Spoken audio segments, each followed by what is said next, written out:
go. Good morning. Good morning. Welcome to another riveting episode of the Brilliance Book Club. Yes. I'm your host, Brian Wilson. I'm Javada. And we are here going over the second part of The Power Broker. Power. Woo! Malicious power.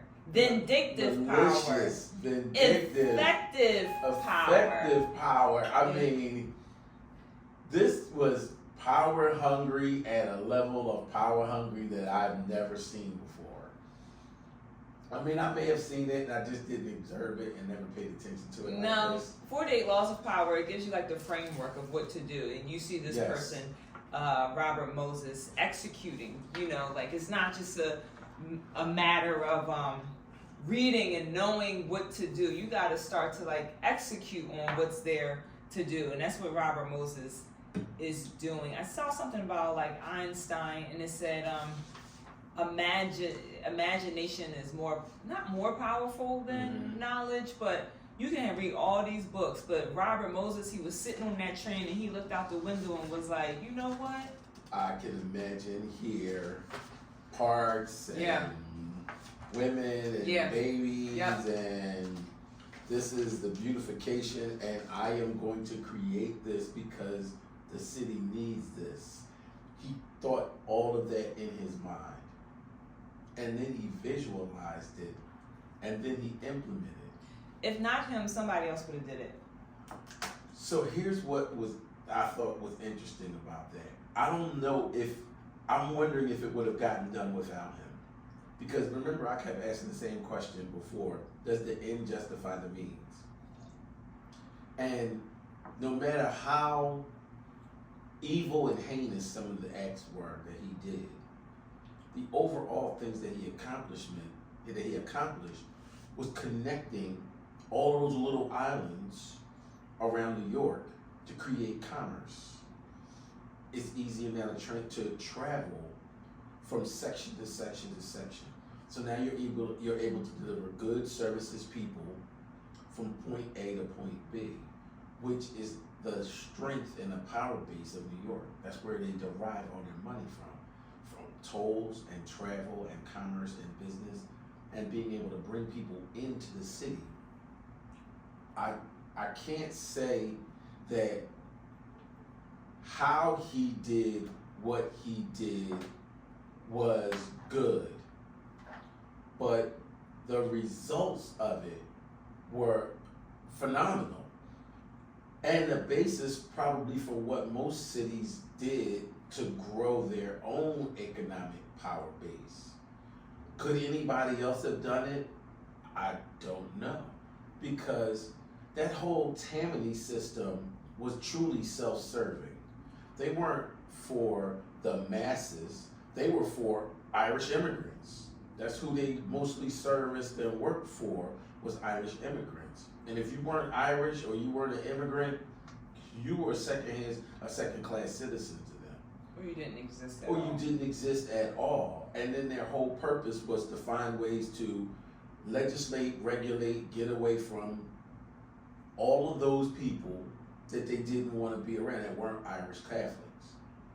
So now, Robert Moses' mindset, which is still so weird to me because he's Jewish, and the discrimination that he faced during his time at Yale was probably only a small indication of what he went through being a Jewish family that migrated from Paris to the United States.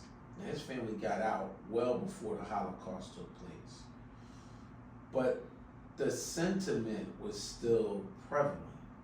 You know what I mean? So he still had to have experienced their own levels of racism and discrimination. But for him to turn around and turn that racism weapon around and then mirror it and then reflect it on an entire city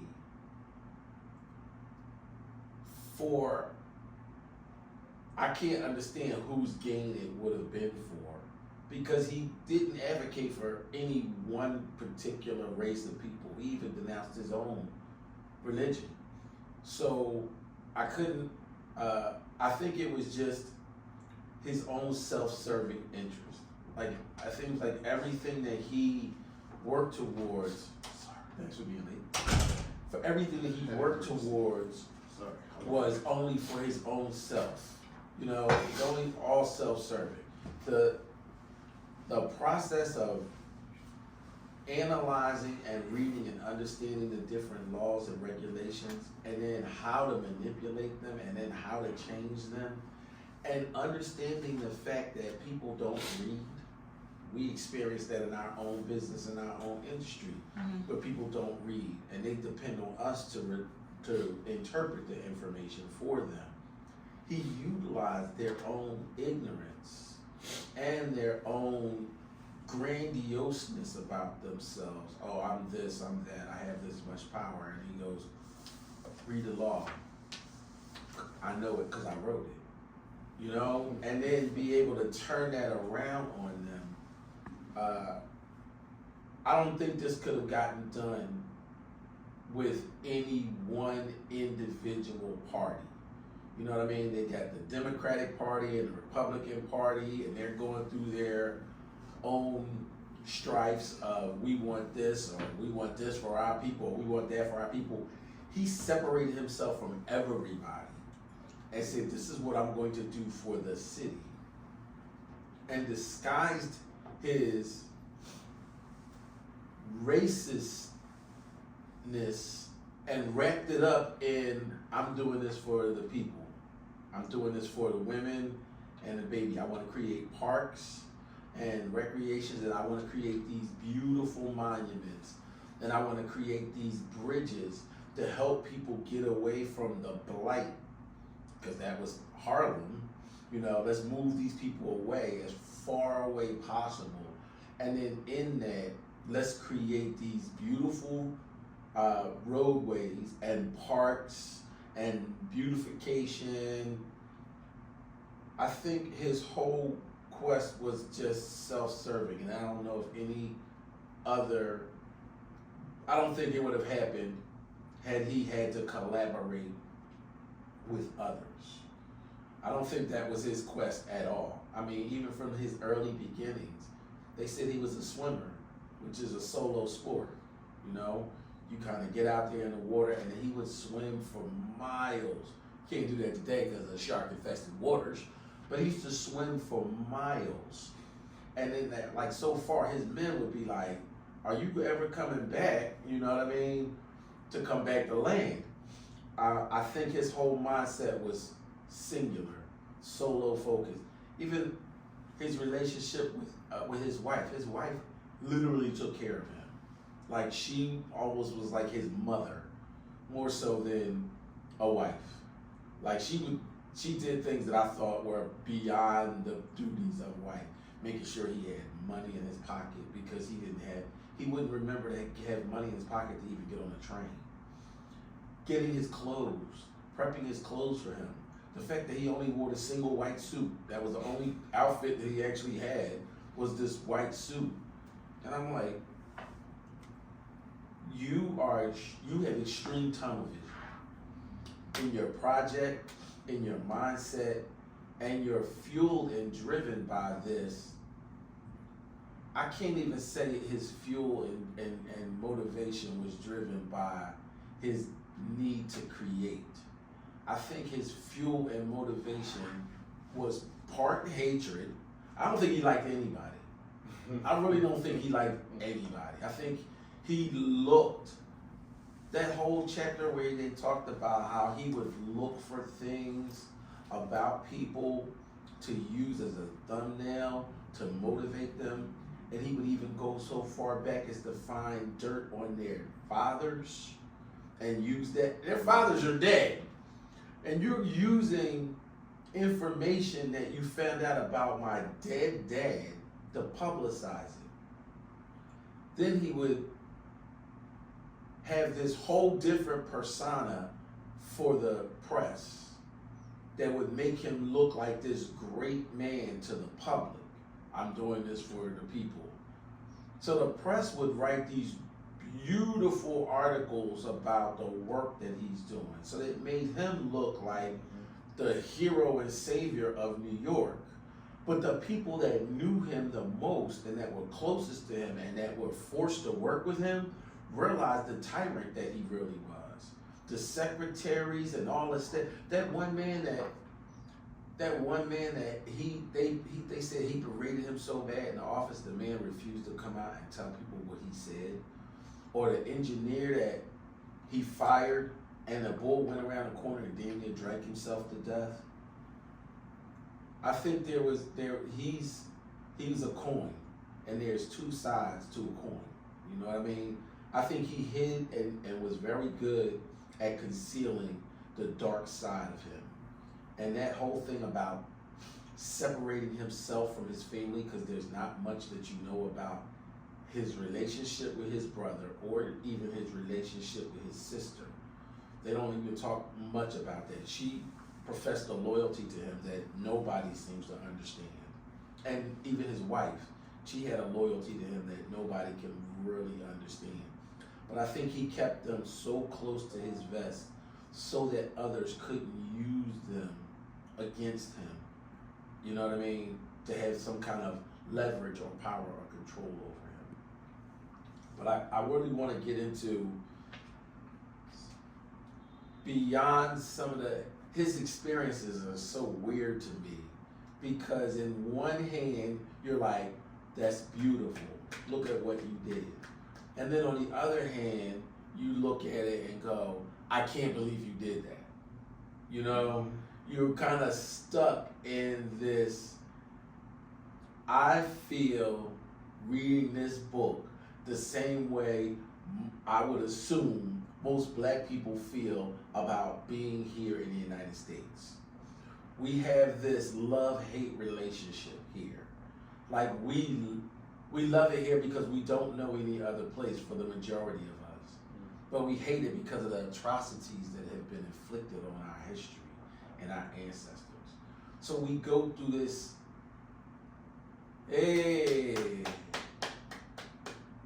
but it's just half-hearted. You know, it's just half-hearted. He established the Tri-Borough Bridge Authority. This project was huge, bringing together 3 boroughs.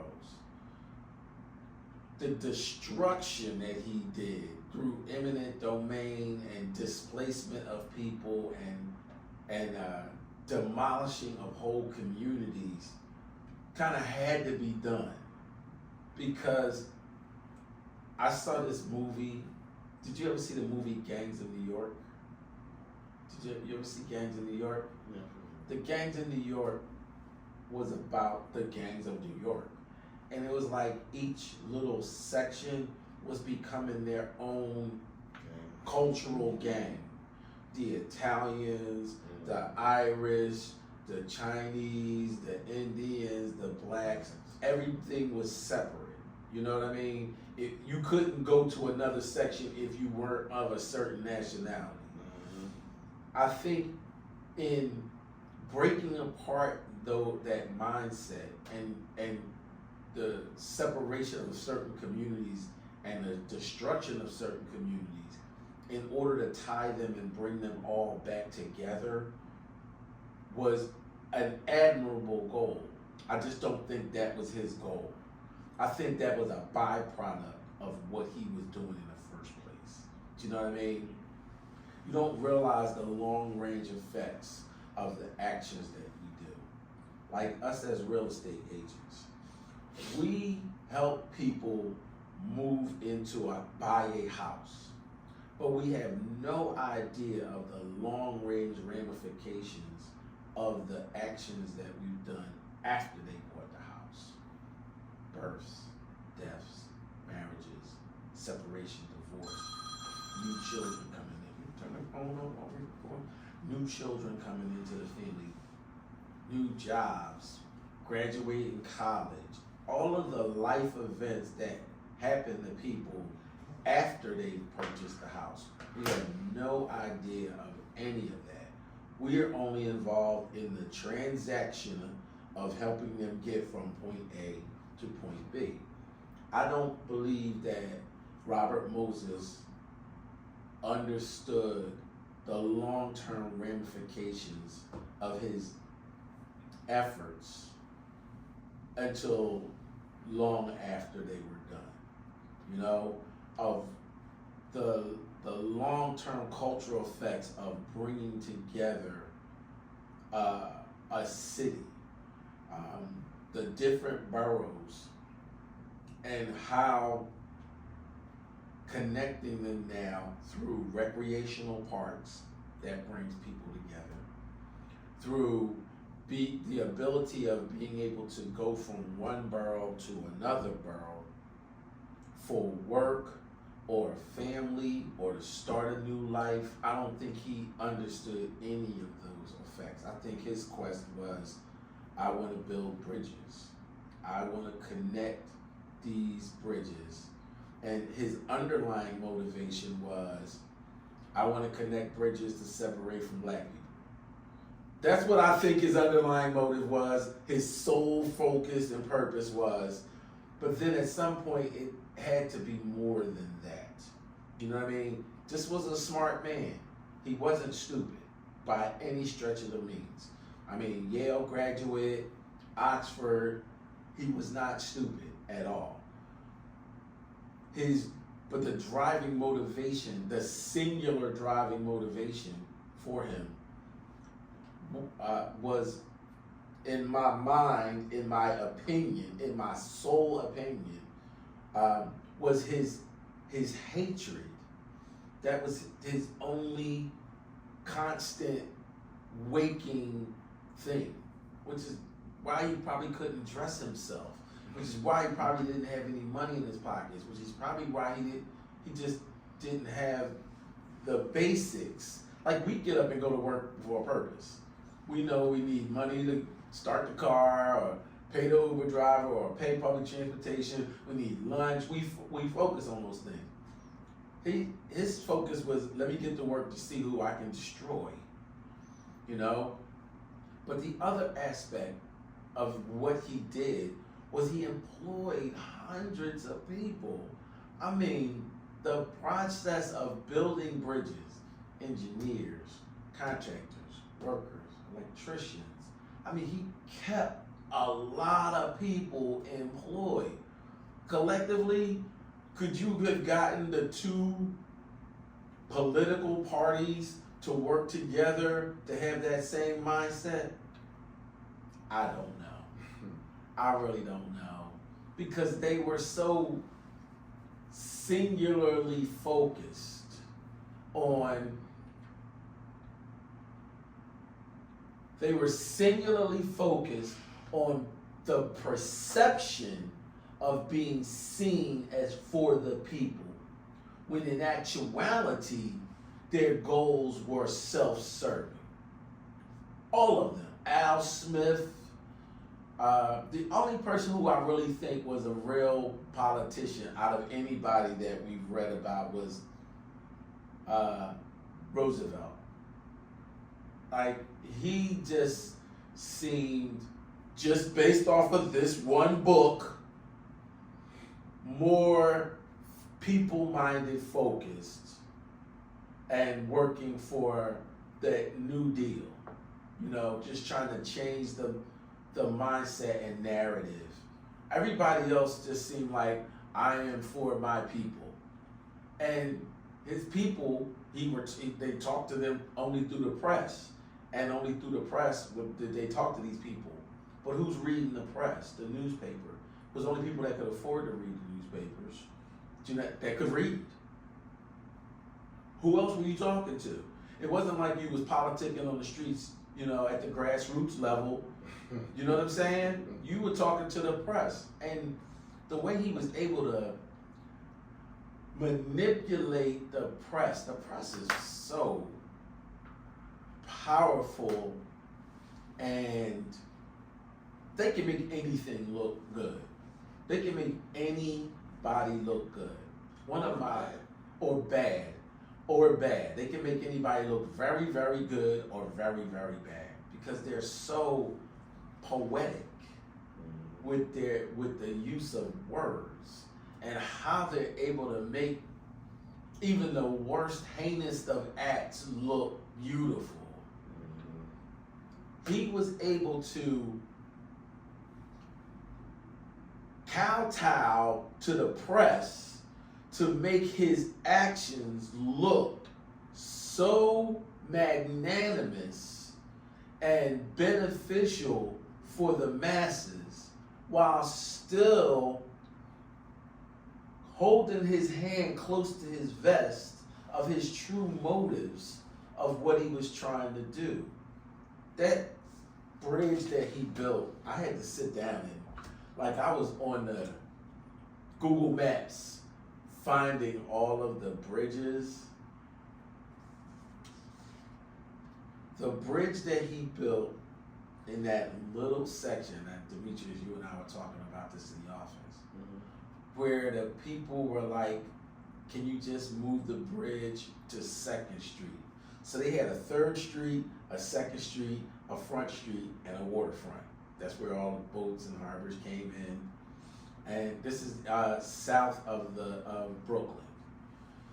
And 3rd Street for them was like our 3rd Street, like our 3rd and Market. It's thriving, lively, active, you know what I mean? Businesses, residents, you get a lot of activity going on.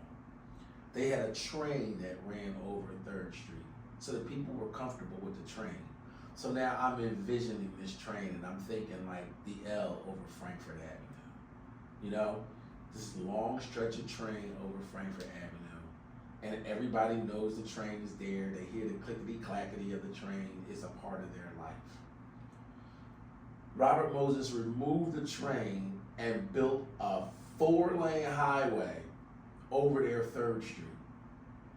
So now you've got noise, you've got a separation of a city, of a little tiny community with this humongous 4-lane traffic highway. It's now dark underneath there now, and now it's dark. You've compacted a residence, so now it was already they were already had large trucks in the area because it was a port. So now you got large trucks, congestion, traffic, like you almost destroyed a community for the sake of creating a roadway. And while the roadway was great because it connected a part of the island back to New York and even into New Jersey to create additional commerce and income for the state of New York, you damn near destroy the community for the sake of this. It was hard listening to this book. It was a really hard challenge listening to this book, because in one hand I saw myself applauding, and then in the next chapter I was crying for these people, like, this is terrible. How could you do this? Do you know what I mean? You create these great parks and recreations for one group of people, but then they talked about how they had created the tenements for black people to live in, and that they had these huge apartment buildings with no play areas for the kids. So the kids were forced to play in the street. They said that the way the author described the play areas for the kids, he said it's like they were playing in trash. You know, broken ground, glass all over the place. And you had all these kids. So now I think about, like, I had to put the time frame into perspective. My grandmother was born July 13th, 1920, right? 1920. Robert Moses was born 1881, right? So now I think that's right.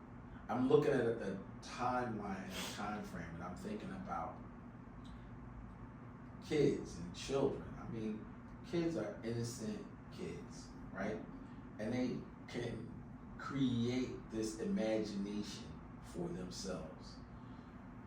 But these kids had to create an imagination of a life that they had never even seen before. You know what I mean?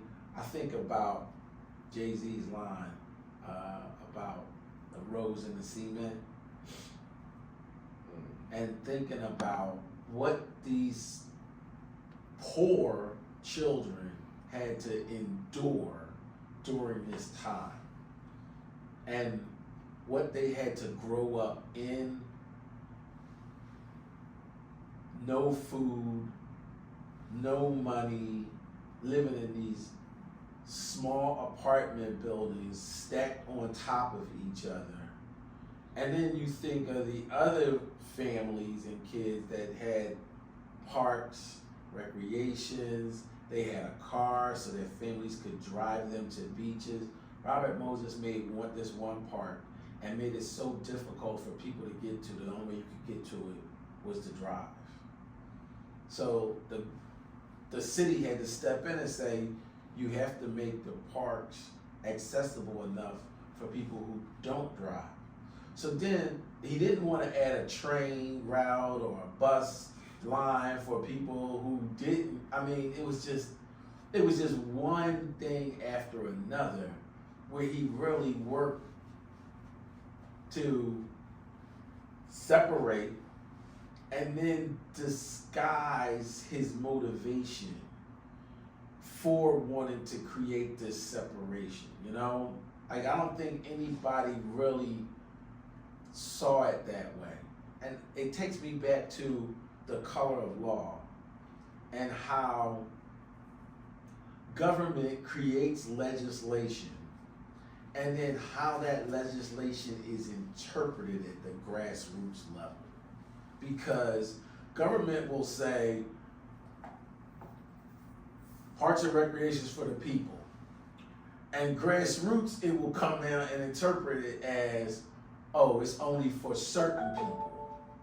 But that's not what the law said. The law said for the people, but at the grassroots level, y'all have determined who the people are, who the people are not, who's supposed to get it, who's not supposed to get it. Very much so. And he understood that from a hierarchical standpoint. He understood the shortcomings and the motivations of everybody in government, what their everybody's motivation was truly the same, just to work and make money. But then you had those that had ulterior motives. They weren't just working to make money. I mean, they were playing politics like chess. I want to put my friend in this office because this is my friend and my friend will support my best interest. I want to put these people in this position because we're of the same nationality and they'll support my nationality's best interests. Do you know what I mean? So it just further extended this mass segregation, you know, and the people that they were hiring weren't the brightest. It wasn't like they were hiring college graduates. They were just gathering all of their friends who were like-minded and then placing them into positions and giving them power to do or not to do and act in certain ways that were beneficial to them. And Robert Moses sat back like this big giant chess player and watched all the little pawns and all the little pieces and said, I know how to manipulate all of you. I know how to control all of you. I know how to make you bend to my will. I know how to work the rules, partly because I wrote the rules and I can create the rules and then I can implement the rules at my own request. He was ruling everybody. The mayor, the governor. Al was his friend.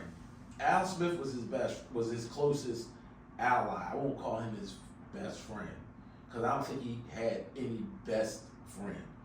Al Smith was more like his ally. And it seemed that Robert Moses was the dark side of Al Smith. Al Smith wanted to be liked by the public. I don't even know how much. Like, I had to go back and look up Al Smith because it seemed like he fell into being the governor. He fell into being the governor. It wasn't like it was something that he was like searching for. I think he just had a popularity status, and his popularity status is what got him to be governor, you know? And then he allied with Robert Moses because Robert Moses was really smart.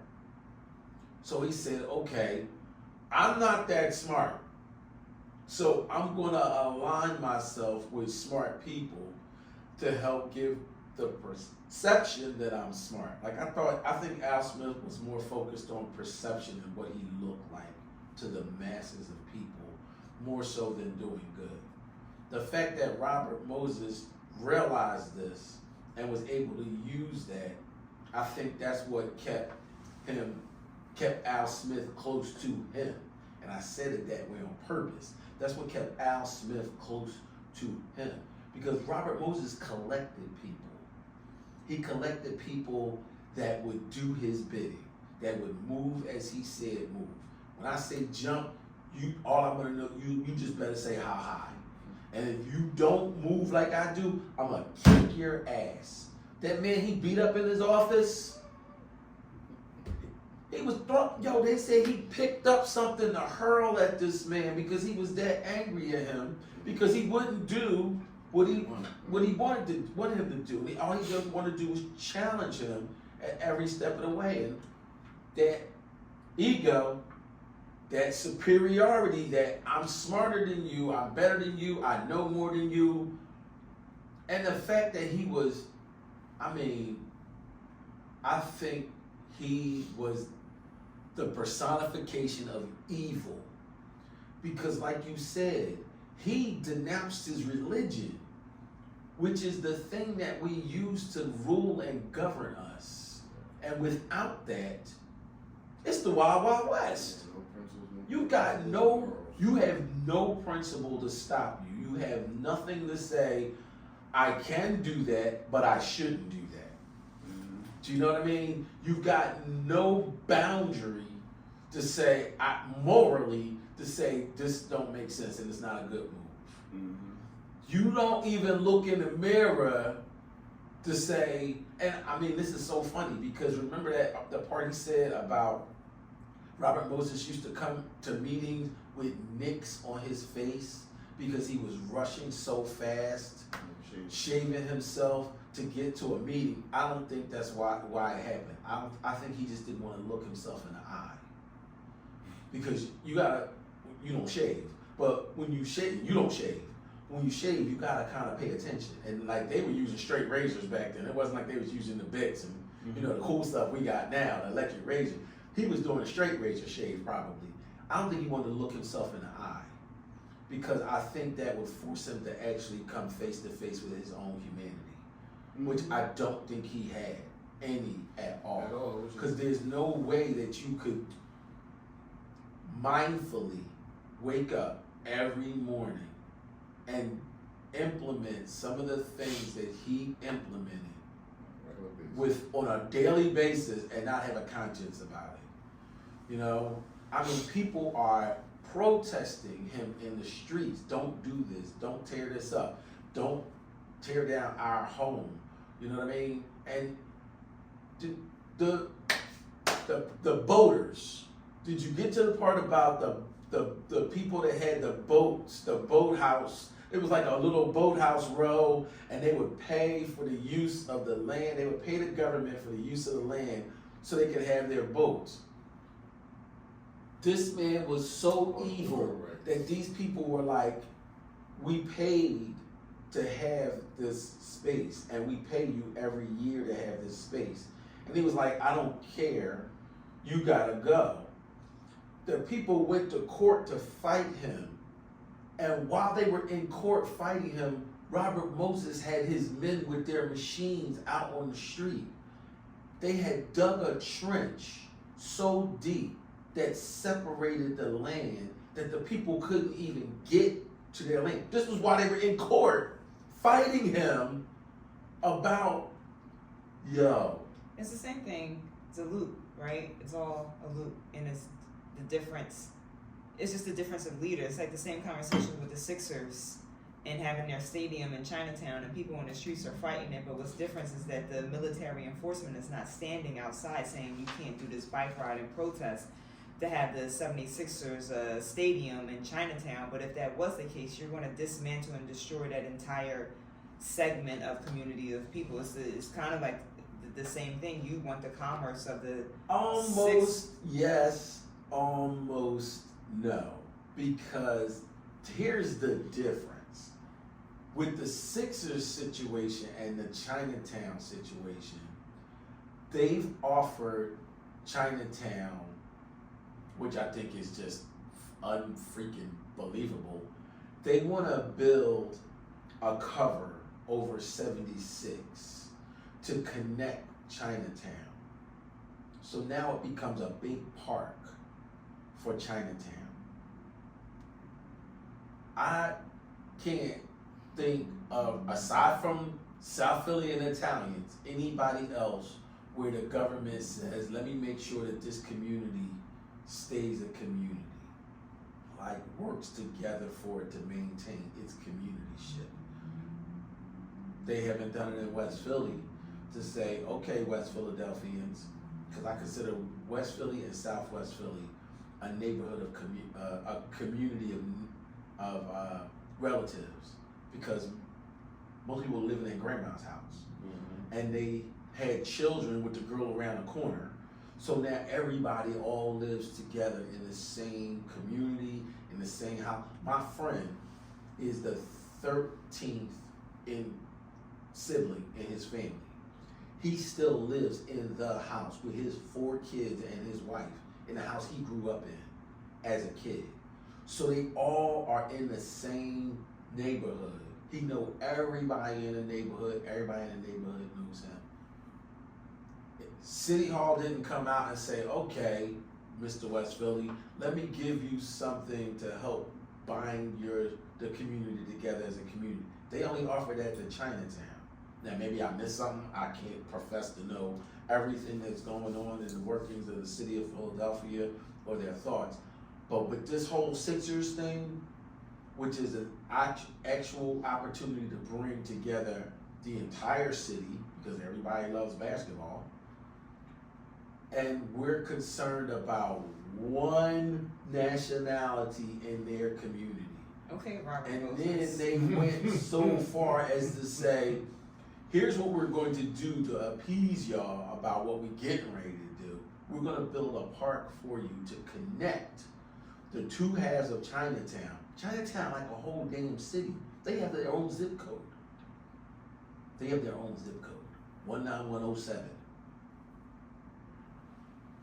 Well, there's the difference, because they're offering them the compromises. Robert Moses wouldn't have offered them a compromise. Robert Moses would have said, this is what's getting ready to happen. Like it or love it. Lump it, like it, love it, eat it, whatever. You want to go to court? Knock yourself out. While you're in court, my man is going to be outside digging the hole, because it's getting ready to go down. And the thing that he used, the weapon that he used consistently, once the hole gets started, what you going to do? What you going to do? Once the hole gets dug, once the first spike gets laid, what you going to do? You can't stop it now. Not only can you not stop it, but you're going to have to keep funding it now. That thing he did when he told the governor that, oh, this project's only going to cost $10 million, knowing in his mind that it was going to cost like $30 million, he was like, well, what's he going to do once we get started?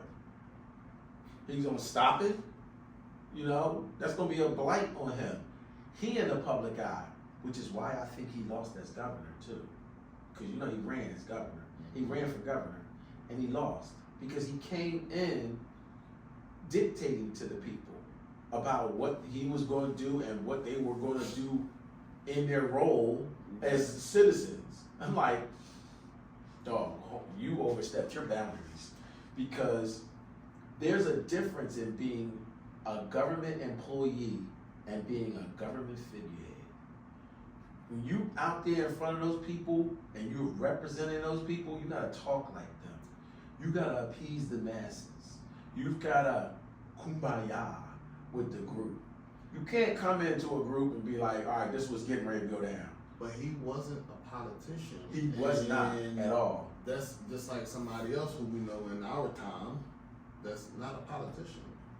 And so he doesn't have any political strategies whatsoever or even know how to speak like a politician.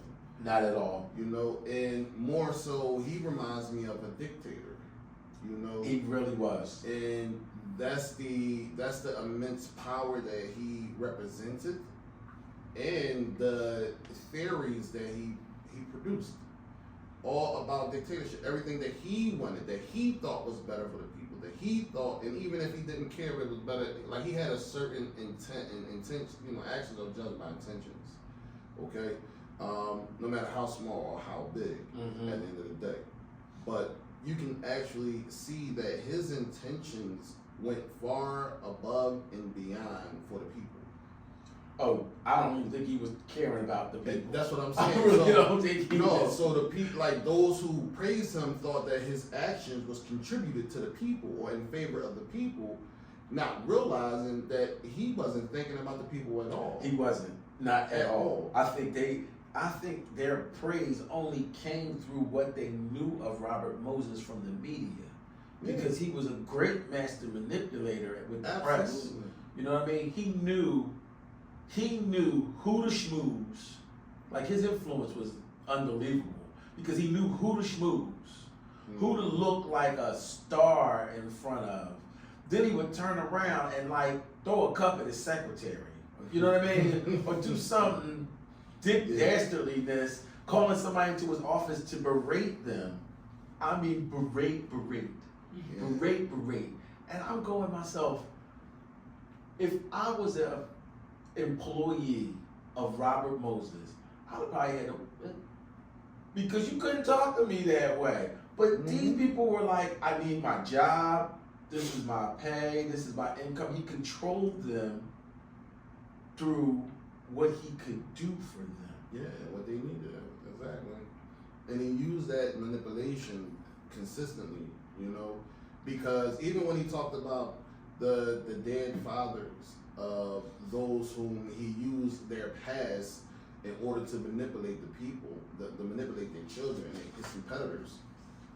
Of course, when you destroy a person's history, right, their family history, something that everyone wants to honor and protect personally, when you go ahead and you destroy that, you targeted that, of course, the individual on the other side, they're going to be so violated and they're not even going to be able to think and focus and defend themselves because of this history that you're exposing to the people. Now you leave their family open to so much exposure that they have to either tuck their tail in between their legs and run because they don't want no more of this being exposed. No, they don't.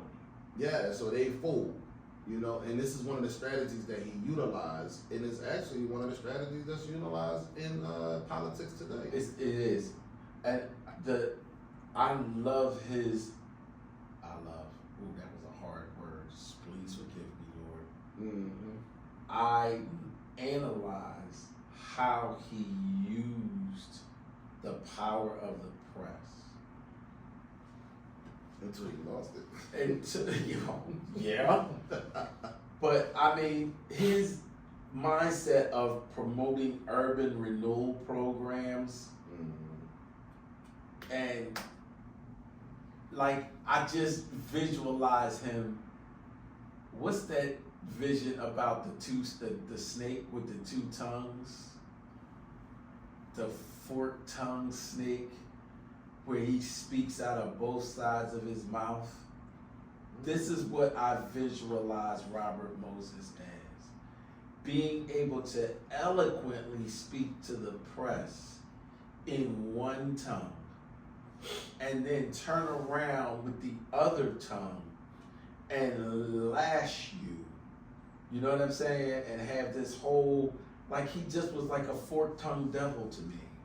That's really what I see him as. Because there was these Roosevelt could see the devilish side of him. Yeah. And Roosevelt was He trying, hated him. he hated him, but what was interesting about his hate was he realized that he needed him. Because Robert Moses had put himself in such a position of power that they couldn't even fire him without disgracing themselves. Yeah. Because the public saw him as this savior of New York because he created all these beautiful parks and roadways. So he got the masses on his side of he's doing great work, but not seeing the other side of the fork-tongued devil. They just didn't see that other side of him. I think they intentionally overlooked it because it was hard not to see it, especially as he went on that campaign and you know he ranted and raved about so much stuff that had nothing to do with politics, you know, and he completely exposed who he truly was throughout that campaign, so much so that people they said every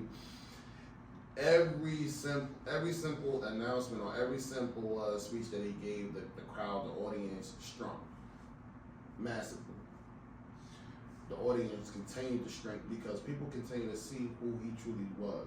Mm-hmm. Now, the people who stayed in his favor, they were people who, at the end of the day, they overlooked his flaws because of the things that he contributed to their life. That's it. You know how many people do that? We know people who do that. Mm-hmm. You know, who overlook the evil of an individual and appreciate the things that he has put forward, and they because they have a hidden agenda on why they do this. Yes. You know, and so therefore they say, you know what, my needs outweigh his flaws. Let it ride. And let it ride. But there was so much benefit, and it's so hard to use that word. I know, right? Benefit. It's so hard to use that word because in destroying slums, he actually created communities. Which is so weird that you take something away from a group in order to give them something back. You know, like you don't realize how much you need the dentist until after you got to the dentist, and then the pain that you go through while you at the dentist. But then when you leave the dentist, you're like, oh wow, I'm glad I did that. Mm-hmm.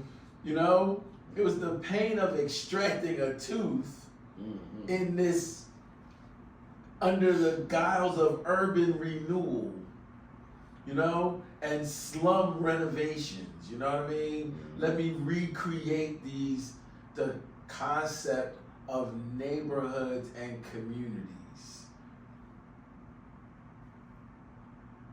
I could talk for hours about this book, but it's 8:53, and I didn't realize that I've been talking this long about this book. You have a lot to say about it.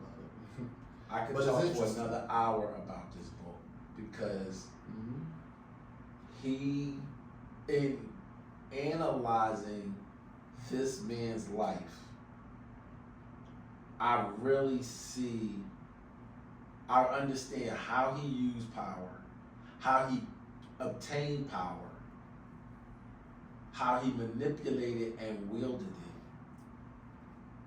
and the force and energy from within that he had to obviously, the muck and mire that he obviously had to muster up within himself to move these projects forward. That took a lot of energy. It took a lot of energy to pull some of these things off. I can't say I applaud him. I feel New York benefited from it in however, because that's the ends, you know. And I know I keep asking the question with this book: does the ends justify the means? And the ends is everything that happened after. You know what I mean? How New York is now relative to how New York was then. So I guess in answering my question, there was some justifiableness in his process. Like you needed the evilness of Robert Moses to combat the evils of all the evils that were going on and taking place. So you're saying his was a necessary evil? That's so weird to say that, because I just never thought there was necessity in evil. It is at times. Yeah, I'm seeing that it is, but you needed that level of evilness to combat all of the other evils and bring light to them. You know, to show people, okay, even in his quest to separate people, he actually wound up bringing people together. You know, he bonded people together on commonalities. Poorness is a commonality. White poor, black poor, Chinese poor, Mexican poor. Poor is poor. You know, and you might hate the other nationality, but that the commonality is the poorness.